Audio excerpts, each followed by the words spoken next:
வணக்கம். நியூஸ் ஃபர்ஸ்டின் உலக முக்கிய செய்திகள். முதலில் தலைப்பு செய்திகள். செக் குடியரசில் ராணுவ ஹெலிகாப்டர் விபத்து, படைவீரர் ஒருவர் உயிரிழப்பு, 4 பேர் படுகாயம்.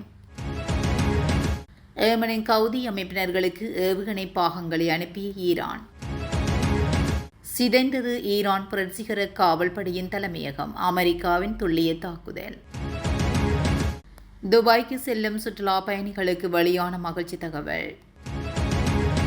குவைத்தில் அதிரும் வெடிப்பு சத்தங்கள், ராணுவம் வெளியிட்ட அறிவிப்பு.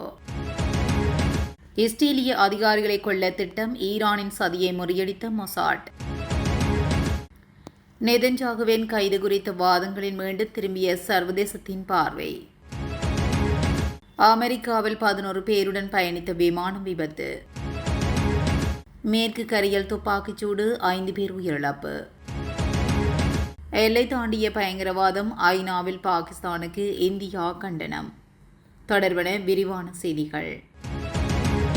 செக் குடியரசின் கிழக்கு பகுதியில் உள்ள ராணுவ தளத்தில் ராணுவ ஹெலிகாப்டர் ஒன்று விபத்துக்குள்ளானதில் அதில் பயணித்த 5 படைவீரர்கள் ஒருவர் பரிதாபகரமாக உயிரிழந்துள்ளார்.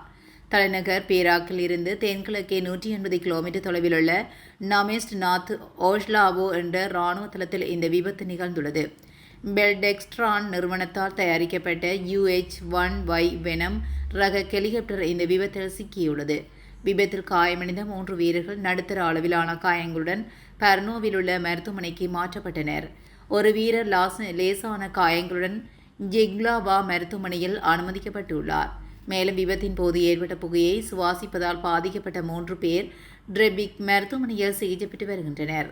காயமடைந்த வீரர்களுக்கும் உயிரிழந்த வீரரின் குடும்பத்தினருக்கும் தேவையான அனைத்து உதவிகளையும் பராமரிப்பையும் வழங்குவதே எங்களின் தற்போதைய முதன்மை முன்னுரிமையாகும் என்றும், இந்த விபத்து குறித்து விசாரணை முடிவடையும் வரை இராணுவத்தில் உள்ள அனைத்து H-1 ரக ஹெலிகாப்டர்களின் இயக்கத்தையும் தற்காலிகமாக நிறுத்தி வைப்பதாக செக் இராணுவம் அறிவித்துள்ளது.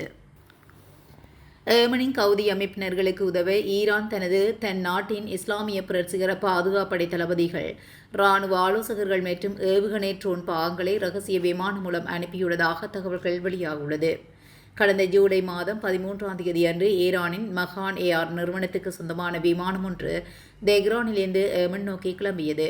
இதில் 10 முதல் 21 வரையிலான IRGC இராணுவ தளபதிகள், நிபுணர்கள் மற்றும் குறுகிய நடுத்தர தூர ஏவுகணைகள் மற்றும் ட்ரோன்களின் உதிரிப்பாகங்கள் கொண்டு செல்லப்பட்டதாக தெரிவிக்கப்பட்டுள்ளது. முதலில் ஏமன் தலைநகர் செனாவுக்கு செல்லவிருந்த இந்த விமானம் செனா விமான நிலையத்தின் மீது சவுதி ஆதரவு ஏமன் படைகள் தாக்குதல் நடத்தியதனால் கவுதிகளின் கட்டுப்பாட்டில் உள்ள செங்கடல் துறைமுக நகரான கொடேடாவுக்கு திருப்பி விடப்பட்டுள்ளது. கவுதிகளின் நடவடிக்கைகளுக்கு நிதி திரட்டுவதற்காக விமானத்தில் தங்கமும் கொண்டு செல்லப்பட்டதாக கூறப்படுகிறது. தளபதிகள் ஏமன் வந்தடைந்ததாக சில நாட்களில் செங்கடல் பகுதியில் சவுதி அரேபியாவுக்கு எதிராக கடல்சார் முற்றுகையை கவுதி அமைப்பு அறிவித்துள்ளது. மேலும் வியாழக்கிழமை அன்று சவுதியின் 2 மசகு எண்ணெய் தாங்கி கப்பல்கள் மீது கவுதிகள் தாக்குதல் நடத்தியதாகவும் அறிவித்துள்ளனர். ஏமன் தகவல் தொடர்பு அமைச்சர் முஅம்மர் அல் இர்பானி கருத்து தெரிவிக்கையில், கவுதி அமைப்பினர்களின் இராணுவ பலத்தை பெருக்கவும் செங்கடல் மற்றும் ஃபாபல் மந்தேப் ஜலசந்தியில் சர்வதேச கடல்சார் பாதுகாப்புக்கு அச்சுறுத்தல் ஏற்படுத்தவுமே ஈரானிய தளபதிகள் அங்கு அனுப்பப்பட்டுள்ளதாகவும், ஈரான் வழக்கம் போல கவுதிகளுக்கு ஆயுதம் வழங்குவதாக கூறப்படும் குற்றச்சாட்டுகளை மறுத்து வருகிறதாகவும் தெரிவிக்கப்பட்டுள்ளது. இந்த புதிய நடவடிக்கை சவுதி அரேபியா மற்றும் கவுதி அமைப்பினர்களிடையே 4 ஆண்டுகளாக நிலவி வந்த அமைதியை சீர்குலைத்து உலகளாவிய மசகு எண்ணெய் விநியோகத்துக்கு பெரும் அச்சுறுத்தலை உருவாக்கியுள்ளது. வடக்கு ஈரானில் உள்ள புரட்சிகர காவல் படையின் தலைமையகத்தை இலக்கு வைத்து அமெரிக்கா ஏவுகணை தாக்குதல் நடத்தியுள்ளதாக சர்வதேச ஊடகங்கள் செய்தி வெளியிட்டுள்ளன. குறித்த வளாகத்தின் சில உபகரணங்கள் சேதமடைந்துள்ளதாகவும் ஈரானிய அரசு ஊடகம் செய்தி வெளியிட்டுள்ளது. ஹஸ்பியன் கடற்பகுதியில் அமைந்துள்ள ஜிபஹெனார் கிராமத்தில் உள்ள IRGC கடற்படை தலைமையகத்தையே இந்த தாக்குதல் இலக்கு வைத்துள்ளதாக கூறப்படுகிறது. எனினும் இச்சம்பவத்தில் உயிரிழப்புகள் எதுவும் ஏற்பட்டதாக தகவல் வெளியாகவில்லை. துபாய் சுற்றுலாத்துறையை மீண்டும் புத்துயிர் பெற செய்ய அந்நாட்டு அரசு புதிய சலுகை திட்டத்தை அறிவித்துள்ளது. அமெரிக்கா, இஸ்ரேல் மற்றும் ஈரானிடையே நடைபெற்று வரும் போரினால் துபாய்க்கு வரும் சர்வதேச சுற்றுலா பயணிகளின் எண்ணிக்கை கணிசமாக குறைந்துள்ளது. இதனாலே இவ்வாறான நடவடிக்கை துபாய் அரசாங்கம் எடுத்துள்ளது. இதன் அடிப்படையில் துபாய் பொருளாதார மற்றும் சுற்றுலாத்துறையால் துபாய் இன்வைட் என்ற திட்டம் அறிமுகப்படுத்தப்பட்டுள்ளது. இந்த திட்டத்தின்படி துபாயில் வசிக்கும் மக்கள் தங்களது வெளிநாட்டு நண்பர்கள் மற்றும் உறவினர்களை துபாய்க்கு அழைத்து வந்தால் அவர்களுக்கு சுமார் 3000 AED மதிப்பிலான சிறப்பு சலுகைகள் மற்றும் வெகுமதிகள் வழங்கப்படும் என தெரிவிக்கப்பட்டுள்ளது. இந்த சலுகை பொதியில் விடுதி தங்குமிடங்கள், உணவக தள்ளுபடிகள் மற்றும் சுற்றுலா தகவல்களுக்கான நுழைவு சீட்டுகள் போன்றவை அடங்கும் என தெரிவிக்கப்பட்டுள்ளது. குவைத் வான்வெளியை இலக்கு வைத்து ஈரான் நடத்திய ஏவுகணை மற்றும் ட்ரோன் தாக்குதலை வழிமறித்து அளித்து வருவதாக குவைத் ராணுவம் தெரிவித்துள்ளது. தங்களது வான் பாதுகாப்பு செயல்பாட்டு அமைப்புகள் இந்நடவடிக்கையை முன்னெடுத்து வருவதாக ராணுவம் தெரிவித்துள்ளது. இதனை உத்தியோகபூர்வ எக்ஸ் தள பக்கத்தில் குவைத் ராணுவம் உறுதிப்படுத்தியுள்ளது. இதுகுறித்து வெளியிடப்பட்டுள்ள பதிவில், ஈரானிய தாக்குதலுக்கு எதிராக குவைத் வான் பாதுகாப்பு படைகள் தற்போது தீவிரமாக செயல்பட்டு வருகின்றன.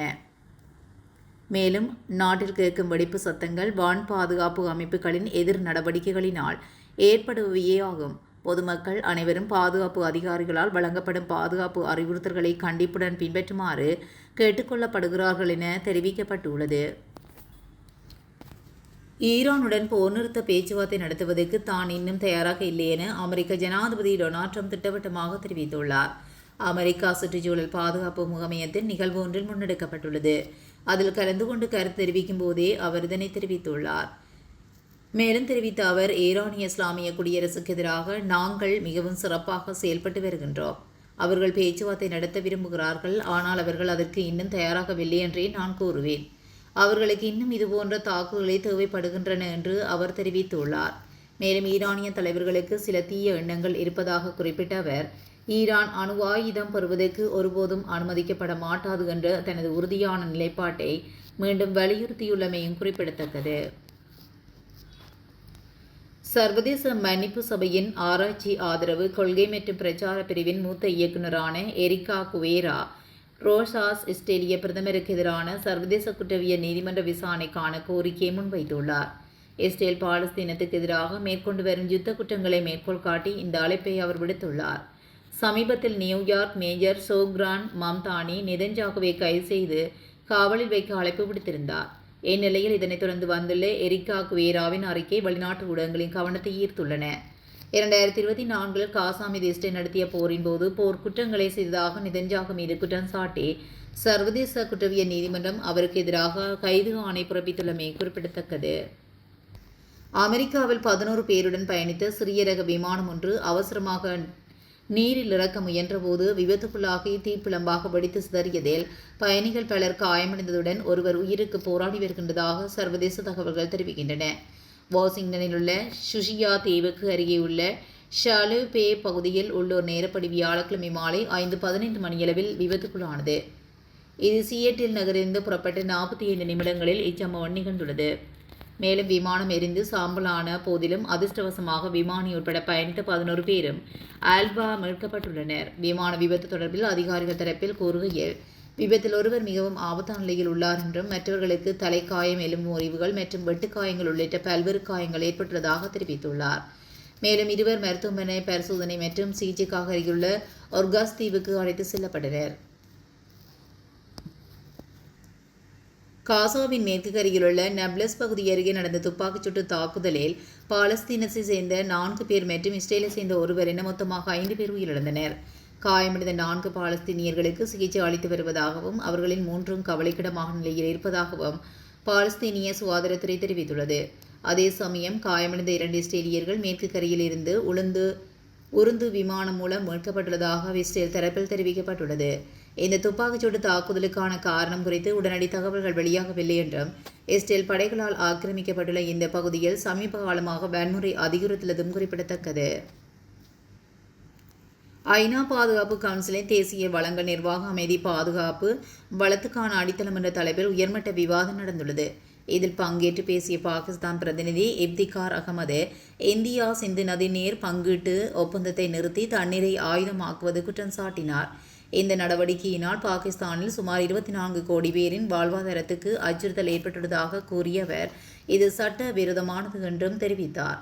மேலும் இந்தியா கடும் கண்டனம் தெரிவித்துள்ளது. இதுபோன்ற செய்திகளை உடனுக்குடன் தெரிந்து கொள்ள நியூஸ் ஃபர்ஸ்ட் உடன் இணைந்திருங்கள். நன்றி, வணக்கம்.